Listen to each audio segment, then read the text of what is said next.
ini? Baik. Baik ya? Baik. Masih semangat belajarnya? Masih. Ya. Puasa semuanya? Puasa, Bu. Ada yang tidak puasa? Tidak. Tidak. Puasa saya. Alhamdulillah. Semoga puasanya lancar ya. Amin. Sampai sebelum lebaran. Ya. Sebelum kita mulai belajar, tolong sampah yang ada di dalam laci, kemudian luruskan juga mejanya. Oke, udah siap ya? Siap. Ketua kelas, tolong pimpin doanya.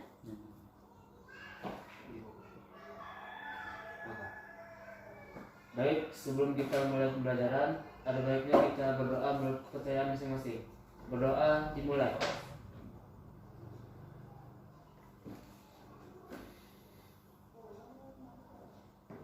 Doa selesai. Oke. Siapa yang tidak hadir hari ini ketua kelas? Hadir semua, Bu. Hadir semua. Bagus ya kelas ini. Walaupun puasa harus tetap semangat ya. Iya, Bu. Oke.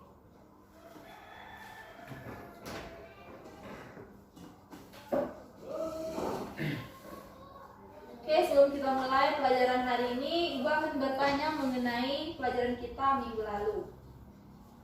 Ada yang masih ingat kita membahas tentang apa? Diori, kita bahas tentang apa minggu lalu? Saya ingat, Bu. Nggak ingat? Farel? Ingat juga, Bu. Siapa yang masih ingat? Ya, Vanessa? Penyebab perubahan sosial, Bu. Oke, kita belajar tentang penyebab perubahan sosial.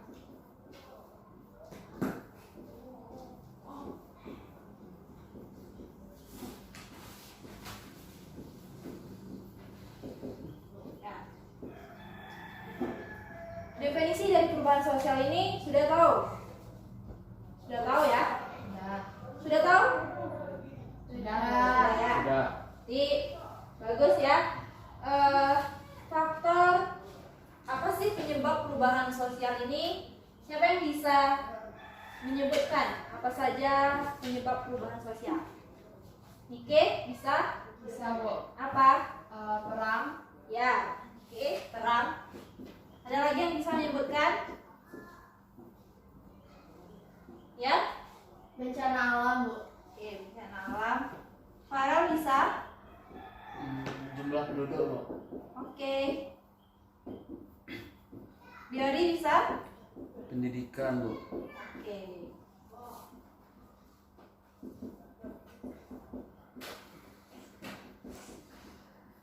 Dan masih banyak lagi ya contohnya. Oke.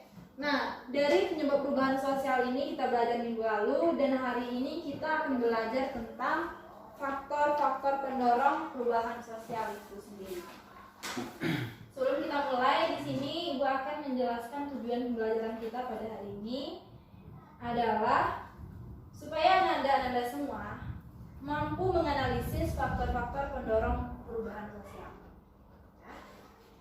Ada yang sudah baca di rumah di buku paketnya? Ada? Ibu berharap kalian baca ya, sehingga dalam proses pembelajaran ini kita bisa berdiskusi. Oke, mari kita lihat faktor pendorong perubahan sosial. Faktor pendorong perubahan sosial itu ada dua, yaitu faktor internal dan faktor eksternal.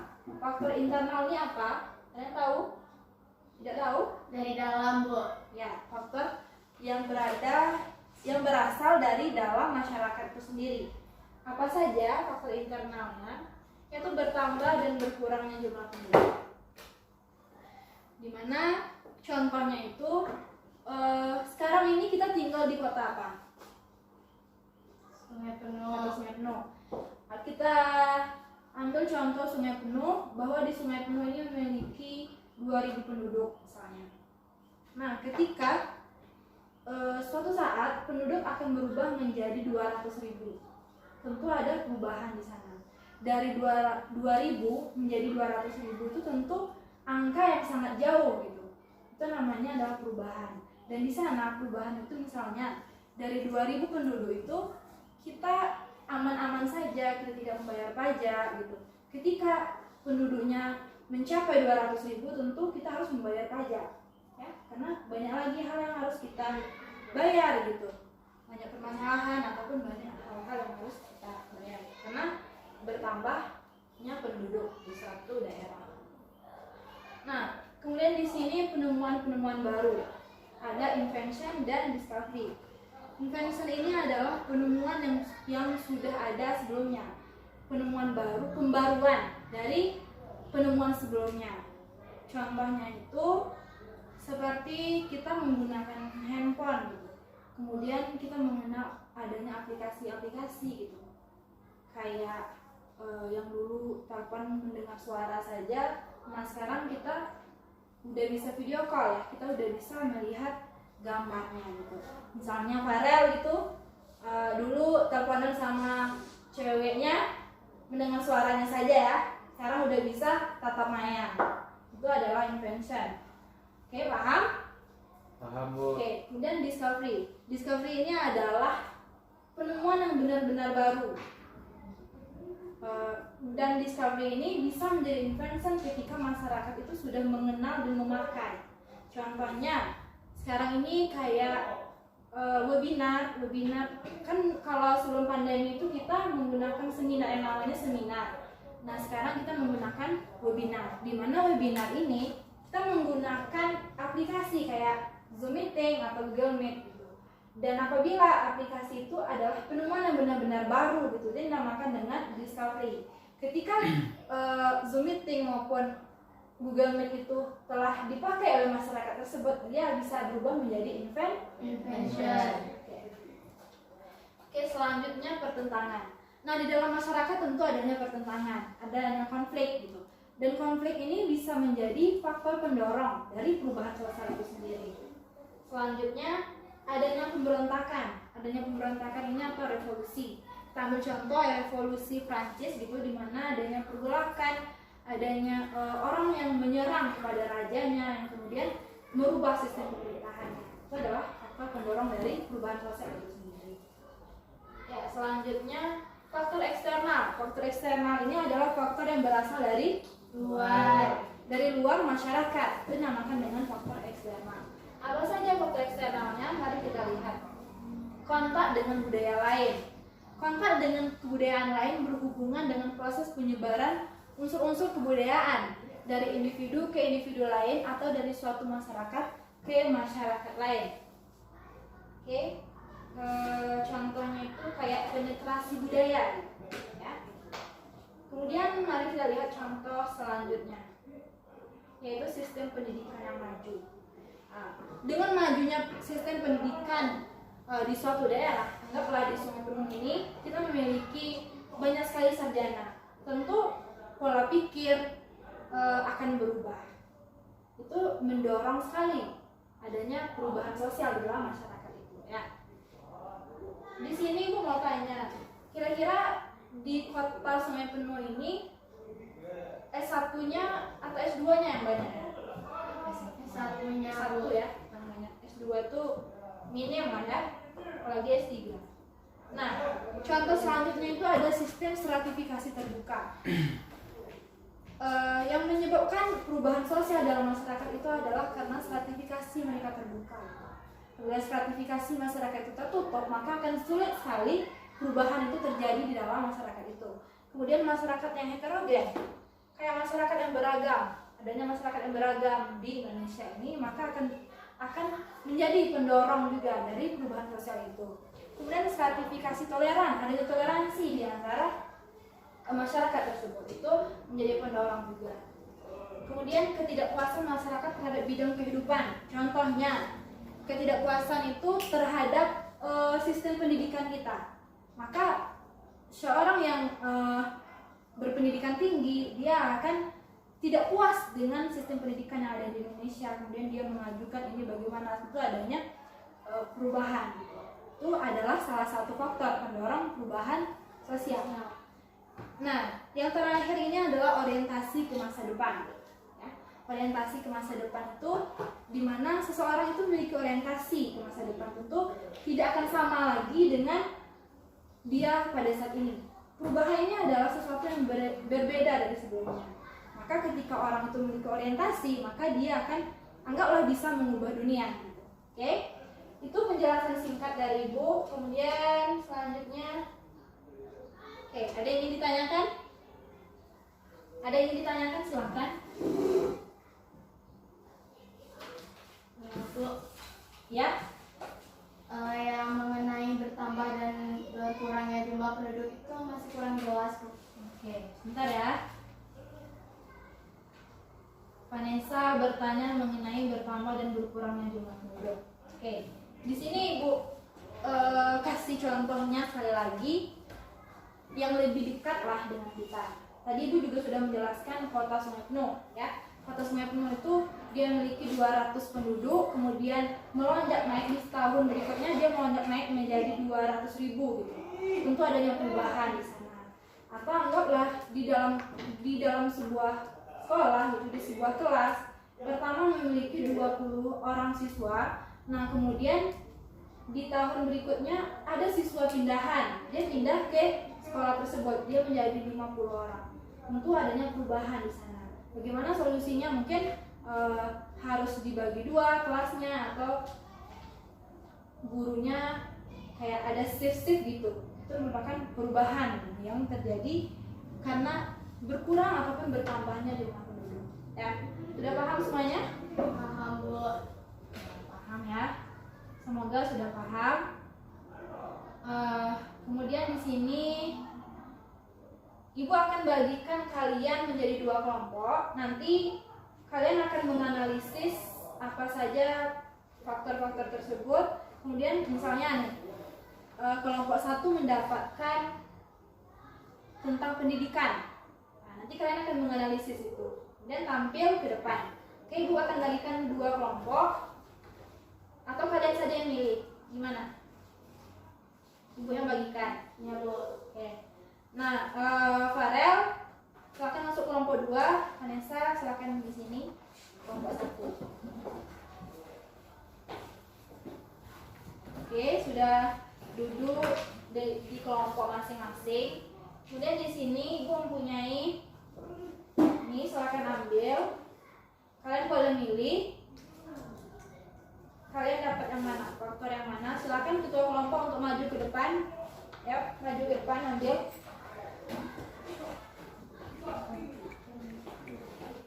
Kelompok 2.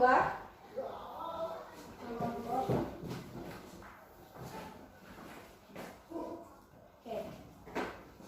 Kelompok 1 dapat apa? Sistem pendidikan maju, Bu. Oke.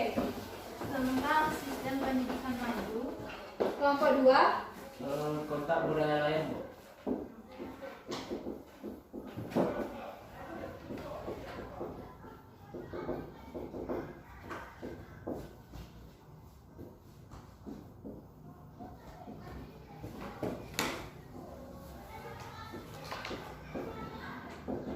Oke, Ibu kasih waktu 3 menit untuk mendiskusikan bersama teman kelompoknya. Nanti kalian presentasikan ke depan dan kelompok lain menanggapi analisis dari kelompok tersebut. Ya, silakan. Silakan berdiskusi ya. Farel berdiskusi dengan Nike, kemudian Vanessa berdiskusi dengan Diori ya. Jangan sendiri-sendiri karena ini kelompok. Oke? Ya, Bu.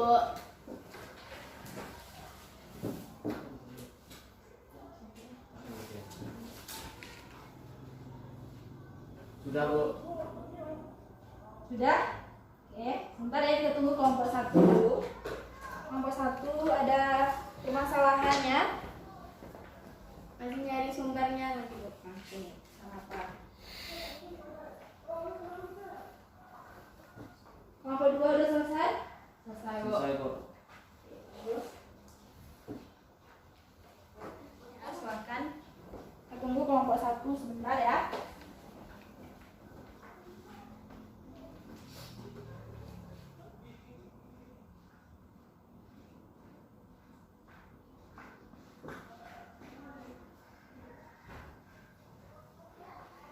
Udah selesai kelompok 1? Sudah, Bu. Oke, kelompok 1 membahas tentang sistem pendidikan maju.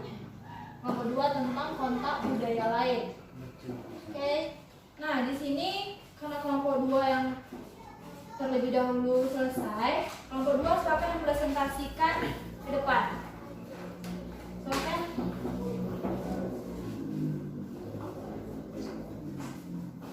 Gimana, Bu? Di sini saja.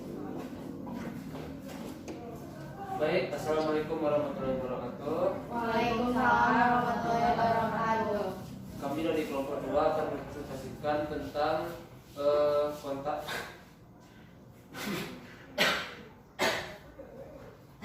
Kenapa Farel? Jangan grogi ya, biasa aja. Diori. Oke, jangan tertawakan ya, temannya sedang presentasi. Kita lagi belajar. Ayo Farel. Saya batuk. Oke, apa? Bentar. Saya aja duluan, Bu. Farel Saya bisa? udah siap. Oke. Oke, jangan tertawakan ya, temannya yang presentasi ke depan nanti dapat giliran semuanya, ya. Oke. Baik, saya lanjut kontak budaya lain. Awal proses perubahan sosial adalah adanya kontak dari seseorang atau kelompok lain. Melalui kontak sosial terjadilah proses penyampaian informasi tentang gagasan, ide, keyakinan, dan hasil-hasil budaya yang berupa fisik. Dua kebudayaan yang saling bertemu akan saling mempengaruhi yang akhirnya membawa perubahan. Dengan demikian, berhubungan dengan budaya lain dapat mendorong munculnya perubahan sosial budaya. Hubungan atau kontak dengan kebudayaan lain dapat dilakukan secara difusi, akulturasi, asimilasi, dan akomodasi. Sekian presentasi dari saya. Assalamualaikum warahmatullahi wabarakatuh. Waalaikumsalam. Farel jangan dulu ya. Oh, yang itu. Oke, ada tanyakan, ada tanggapan dari kelompok lain? Silakan tanyakan. Ada tanggapan dari Oh. kelompok lain? Baik, apakah ada tanggapan dari kelompok 1? Ya.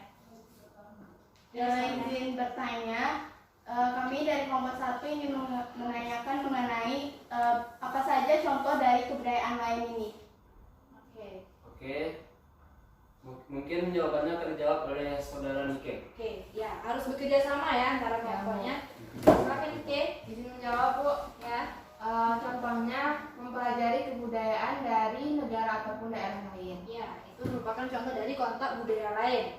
Oke, silakan duduk kelompok 1. Bagus, tepuk tangan dong untuk kelompok 1. Kelompok 2 silakan maju.